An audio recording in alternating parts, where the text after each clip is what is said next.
आप जैसा बता रहे हैं कि 2001 से 2009 तक आप महाविद्यालय के प्राचार्य रहे।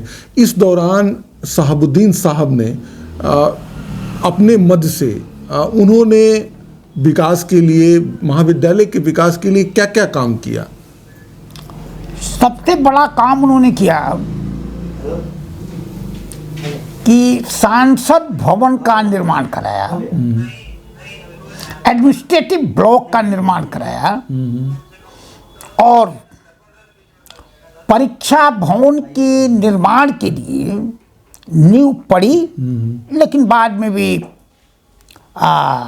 जेल में चले गए तो वो काम रुक गया, नहीं हो सका। नहीं तो एक बहुत बड़ा एग्जामिनेशन, बहुत बड़ा एसेट मिलता है इस चीज़ों को, बहुत बड़ा एसेट मिलता है। कहीं परीक्षा हॉल नहीं है, राजा सिंह में है भी तो बहुत छोटा है, ना मुश्किल से 200-300 लड़के बैठ सकते हैं।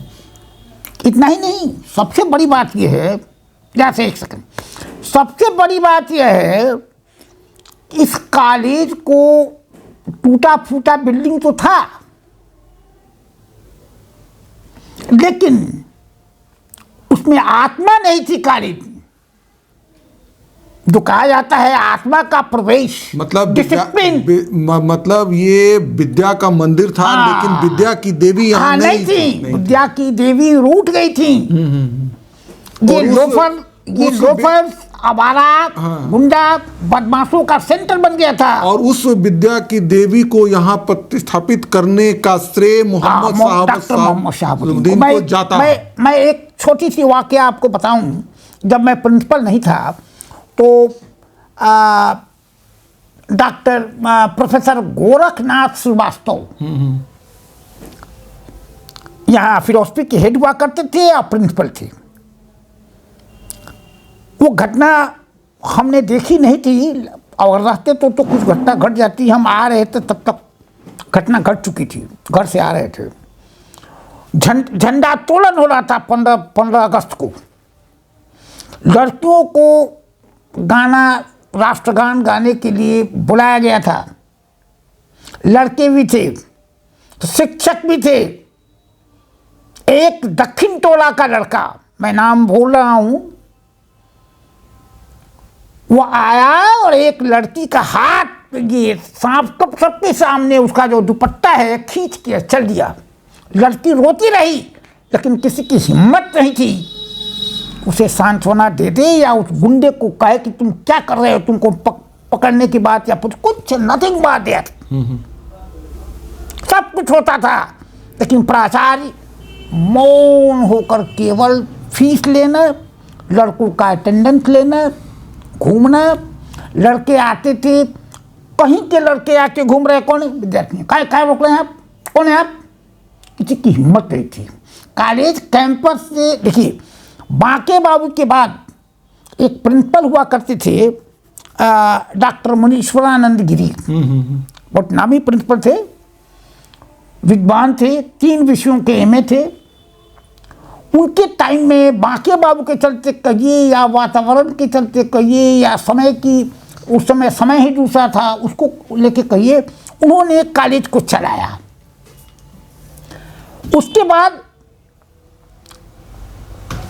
उसके बाद आए doctor SN. Jha. Doctor SN. Jha London से पीएचडी थे फिजिक्स में, एलएस कॉलेज में थे, बाद में यूनिवर्सिटी में प्रोफेसर हुए। वे यहाँ उन्होंने अनुशासन को यहाँ पर कायम किया, और उसके बाद में अनुशासन फिर समाप्त हो गया। और उसके कुछ ही दिनों के बाद आए नालंदा ओपन यूनिवर्सिटी के प्रो वाइस चांसलर असम प्रसाद थे। वे आए तो उन्होंने 1-1.5 साल वे रहे।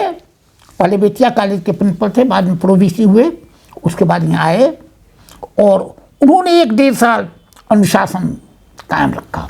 ये सब स्मृतियाँ आप में। सर, आपके बारे में अंतिम प्रश्न है और इसके बारे में आप थोड़ा बताएं। आपके बारे में ये कहा जाता है कि जब तक आप यहाँ प्रिंसिपल थे, वर्किंग आवर में आप अपने चैम्बर में नहीं बैठा करते थे। आप हमेशा पूरे कैंपस में टहल लगाते थे, और ख़ासकर मेन गेट पर आप खड़े रहते थे, लड़कों का जायजा लिया करते थे, और आपने जो ग्राउंड में जो बेंच वगैरह थी जहां लड़के लड़कियां बैठ सकते, उस पर आपने लिखवा दिया था कि इस पर बीएससी के लड़के लड़कियां बैठेंगे, इस पर एमए के बैठेंगे, इधर लड़कियां बैठेंगी, इधर। तो सर ये कॉन्फिडेंस, ये सर क्यों हुआ और कैसे हुआ, और ये इतनी ऊर्जा कहाँ से आती थी कि आप वर्किंग आवर में बैठते नहीं थे अपने चैम्बर में और लगातार गेटों पे खड़े रहते थे, घूमा करते थे? यही तो सारे लोगों को आश्चर्य होता था। बहुत लोगों ने पूछा, एक बार सांसद जी ने मुझसे पूछा कि सर भोजन क्या लेते हैं आप? हमने कहा हमारे भोजन की बात करोगे? तो भोजन में लेता हूँ, सवेरे कुछ खा लिया मुंह में, सीधे 2 रोटी नाश्ता किए, चल दिए, 2 रोटी रख लिए छोटा वाला, यहाँ पर ले लिए, रात को गए 2-3 रोटी खाए, खा के सो गए। 1 कप दूध लेता हूँ, कभी नहीं लेता हूँ, बस यही तो मेरा खाना है। तो मेरे कहने का मतलब ये है, ये आपने जो सवाल किया है कि इतनी ऊर्जा कहाँ से आती थी, इतनी ऊर्जा देने वाले एक ईश्वर, परमपिता परमात्मा थे, और दूसरी ऊर्जा देने वाले हमारे शहाबुद्दीन, हमारे विद्यार्थी थे। तो कहते थे कि कोई भी दिक्कत हो सर, कोई भी परेशानी हो, हमको डायरेक्ट कॉल कीजिए। मैं आपको बता दूं, मैं गलत नहीं कहता हूं, ना गलत में विश्वास रखता हूं। जब मैं प्रिंसिपल हुआ, वो भी सुन लीजिए आप लोग, जब मैं प्रिंसिपल हुआ तो यहाँ पर बहुत लोग सीनियर थे, उन लोगों ने हाई कोर्ट में केस कर दिया। हाई कोर्ट का केस तो हार गए लोग, लेकिन विश्वविद्यालय में खास जाति के लोग हावी थे। मैं कहिएगा तो मैं नाम भी रख दूंगा। कुछ यादव लोग हावी थे और कुछ राजपूत लोग हावी थे। कंप्लीट जेपी यूनिवर्सिटी में आज भी लगभग यही स्थिति है। दोनों जातियों से मिलकर जो भाई शांता नहीं रहेगा, बंद कर दें। दोनों जातियों से मिलकर जो भाई शांता नहीं रहेगा, उसको भाई शांता नहीं रहने दिया जाएगा। तो उसमें क्या हुआ कि इन लोगों ने अप्रोच किया। उस समय दुर्ग विजय प्रसाद सिंह वाइस चांसलर हुआ करते थे, उनके पास लोग गए और टीचर लोगों ने कहा कि हम लोग को बहुत परेशानी है, हम लोग को खाने की फुर्सत नहीं है, हम लोग को कहते हैं कि 5 घंटा रहना ही है, बाहर नहीं जा सकते, डेली 10 बजे खड़ा हो जाते हैं, हम लोग बाजार भी नहीं कर पाते हैं, बहुत परेशान, छुट्टी नहीं देते हैं, फ्रेंच लीव नहीं मिलता है। और इन लोगों ने करना क्या थी, शोकोज करते हैं। तो जब शोकोज होता था, करने लगे हम, तो इन लोग पहले तो जवाब दिया, अब बाद में जवाब देना बंद कर दिया कुछ लोगों ने। उन लोगों के दिमाग में यह बात थी कि 1 तारीख को तो खाते में हमारा पैसा क्रेडिट हो ही जाएगा, तो हम जवाब नहीं देंगे तो क्या करेंगे, भाई सांसद को लिखेंगे। हमने कहा कि ठीक है, मैंने कहा कि अब आज से चेक से मैं दूंगा, चेक से आप लोग का पेमेंट मिलेगा। जो शो कोड सबमिट कर देगा उसको चेक मिलेगा, और जो शो कोड सबमिट नहीं करेगा उसको चेक नहीं मिलेगा। तो सर ये जैसे हाई कोर्ट गए थे, उसके बाद वाइस चांसलर, तो ये बात को लेके ये शहाबुद्दीन साहब के पास भी जाते होंगे? वही तो मैं बता रहा हूँ आपको, शहाबुद्दीन साहब के पास कोई नहीं गया। वो तो सीधे कहते थे, हमारे बारे में कोई कहता था तो शहाबुद्दीन साहब सीधे कहते थे, पाठक जी के बारे में करें, मैं कोई शिकायत उनके बारे में सुनने के लिए तैयार नहीं हूं, कुछ नहीं सुनूंगा उनके बारे में। मैं जानता हूं कि वे एकदम न्यायप्रिय है, और जो न्यायप्रिय काम होगा वही करेंगे, मैं कुछ भी नहीं। सर अंतिम प्रश्न सर, ये क्या माना जाए कि जब तक शहाबुद्दीन साहब थे, सांसद के रूप में थे, या वो यहाँ की गतिविधियों में भाग लेते थे, यहाँ की चीज़ों को देखते थे, तब तक डीएवी महाविद्यालय में पठन पाठन का एक स्तर था। उनके बाद से आज तक ये कहा जाए कि बिल्कुल ये खत्म हो गया है, धूमिल हो गया है? आप जो कह रहे हैं उससे एक डेग आगे है। तो सब बातें अब अतीत की हो गई है, इतिहास की बातें हो गई हैं। कॉलेज है, उसके प्राचार्य भी हैं, उसके शिक्षक भी हैं, वहाँ छात्र भी हैं। लेकिन जाके पूछिए कि कितने लड़कों को उदंडता के लिए फाइन किया जाता है, कितने लड़कों का अटेंडेंस के लिए रोका जाता है या फाइन किया जाता है। सर उसके बाद भी कोई बिल्डिंग वगैरह तो नहीं बनी है? कुछ नहीं, बिल्डिंग तो बनने का सवाल ही नहीं है। उनकी बनाई हुई जो बिल्डिंग है वो मेंटेन नहीं हो रही है, पीछे से गिर रही है, पीछे से उसका चूना प्लास्टर गिर रहा है, वो भी नहीं। इसका सर ये माना जाए कि शहाबुद्दीन साहब के दिल में बसता था ये डीएवी, उनकी जो भी बातें रही हों, लेकिन शिक्षा के बारे में मैं ये लगातार देख रहा हूँ कि डीएवी को लेकर जो उन्होंने आपके साथ काम किए उसको बोलते हुए आप भाव विभोर हो जाते हैं, और ये आप मानते हैं कि एक सफल प्रचार जो मुझे बनाया, जो सिवान याद रखे हुए है, उसमें शहाबुद्दीन साहब का बहुत बड़ा योगदान है। ईश्वर उनकी आत्मा को शांति दे। सर अंतिम प्रश्न जो हम अगले साक्षात्कार में आपसे करेंगे, एक लाइन में आपसे इसके बीच में कहना चाहूँगा। उसी संदर्भ में भागलपुर से छूटने के बाद जब शहाबुद्दीन साहब यहाँ आए थे तो काफ़ी जोरों से हल्ला था, कॉलेज में भी तैयारी हो रही थी।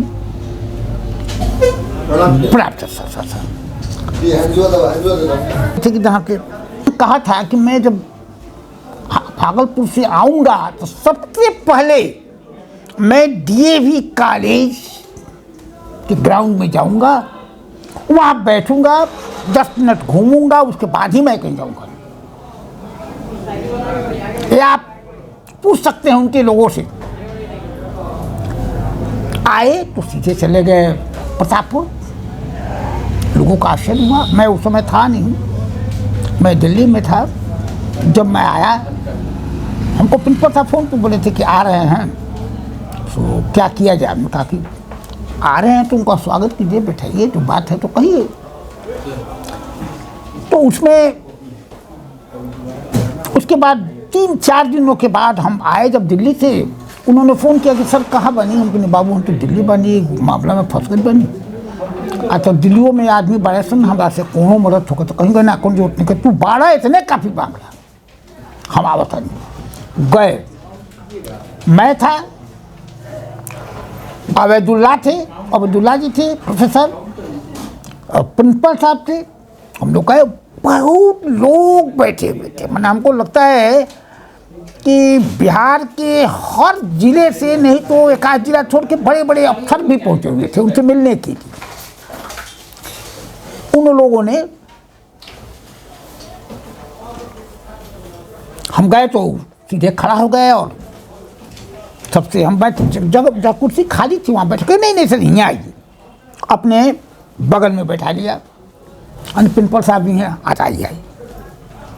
हमने कहा कि बाबू अब तो बात हो रही थी लोगों से, तो सबसे बात करेंगे। भाई अभी किसी से बात नहीं करेंगे, अभी सर से हम केवल बात करेंगे। आप आइए बैठिए, दुआ सलाम सबके साथ किया, सबको बैठा दिया। हमको बहुत दिनों के बाद मौका मिला है। अरे बाबू चलनी है कि तू शायद कॉलर रहा कि डीएवी कॉलेज में उतर के जाए तो कोई ना सर माफ कर दिया। जो चीज़ के हरा भरा देख ले बनी उमें कोनो इस बट हो गई बात हो चाहे कि अब्दुल्ला जी ने भी कहा और कब जाने लायक है हमारा, हमने कैसा उसको बनाया था हमने सुना है, तो वैसा कॉलेज नहीं है, बहुत नीचे आ गया है। तो मैं नहीं जाऊँगा, नहीं है गए। यानी कि डीएवी की हालात को वो देख मैंने भीतर झांकने नहीं गए और समझ गए थे और उनको इसको देख के। सर अंतिम प्रश्न। हाँ बोलिए। सर आपने यहाँ दयानंद आयुर्वेदिक जो कॉलेज है इसके भी जन्म को आपने देखा है, और ये संस्कृत विद्यालय से और आज तक 2022 तक जो उसकी यात्रा है उसको भी आपने देखा है। नारद मीडिया आपसे ये चाहता है कि उसके बारे में भी आप एक अलग से साक्षात्कार दें। और सबसे बढ़ के नारद मीडिया पर आपने इतनी बड़ी बात शहाबुद्दीन साहब के बारे में बताया जिसे सीवान के लोग या तो जानना नहीं चाहते हैं या उनको ये बताया जाता है कि शहाबुद्दीन साहब केवल नकारात्मक केवल क्रिमिनल है, नकारात्मक हैं। लेकिन ये जो प्रसंग है जिसको आपने अभी बताया, ये ऐसा लगता है कि वाकई में एक व्यक्ति शिक्षा के लिए कितना सोचता था और आपको वैसा व्यक्ति मिल गया था जिसकी वजह से आप भी एक अच्छे प्रचार के रूप में कैसे आदमी थे। मैं एक प्रकरण जोड़ना चाहता हूँ, अगर जोड़िएगा जोड़ लीजिएगा, ना तो हटा दीजिएगा। लोग कहते हैं वे बदमाशों के बदमाश थे, मर्डर थे। ठीक है, पुलिस के रिकॉर्ड में जो है सो है, उसको उस पर हमको कोई कमेंट तो नहीं है, लेकिन मुझे वो यह जानकारी है कि थोड़ी सहनशीलता उस लड़के में कम थी। बस कोई डिमेरिट नहीं, सहनशीलता उस लड़के में कम थी, बाकी सब मेरिट ही मेरिट था। मैं आपको बता दूं, वो हॉस्पिटल में थी, हमारी लड़की की शादी थी वहाँ रांची। जाते समय हम फॉर्मेलिटी में कार्ड देने गए थे, कहे कि सर हमारी स्थिति देखते बनी, हमारे लोग रही सर, कौन दिक्कत बात हो रहा कौन। वहाँ अपने लोगों को भेजा उन्होंने, तो रांची भेजा। और रांची के बाद जब लौटे तो सब उन्होंने पूछा कैसा हुआ, बहुत बढ़िया, हमको सब रिपोर्ट है सब। उसी समय एक रिक्शा वाला रोते हुए पहुंचा, उसकी लड़की थी, छोटा बच्चा था, एक लड़की थी और उसकी वाइफ थी। फरवरी का महीना था जहाँ तक मुझे याद है। पहुंच गई, ऊपर तल्ले में हम लोग थे हॉस्पिटल में। कह रहे क्या बात है, तो कहते वो रिक्शा वाला की वाइफ हो, कोई उनका जो रास्ता था साथ में, वो कहा कि ओ अच्छा, बुलाओ, मिलना चाहता है। वो सब चाहता था कि इधर से इसको हटा दिया जाए, रिक्शा वाले को अगले न बुलाओ। गया, कहा कि जो किसी बाबू साहब का नाम बताया, मैं नाम तो भूल रहा हूँ, लेकिन सीधे कहा कि सर हम कमा के अपना बच्चा के बच्ची के परिवार के पाले नहीं रिक्शा कर। स्थिति ही बात कि 5 दिन से खबर जाला कि रिक्शा लेके आवो, तो रिक्शा हम लेके चल जानी खोइले बिना खोइले। एक बार शाम के 6 बजे उतरे ले, पी पा के 5 रुपया 2 रुपया फेंक के चल जाले।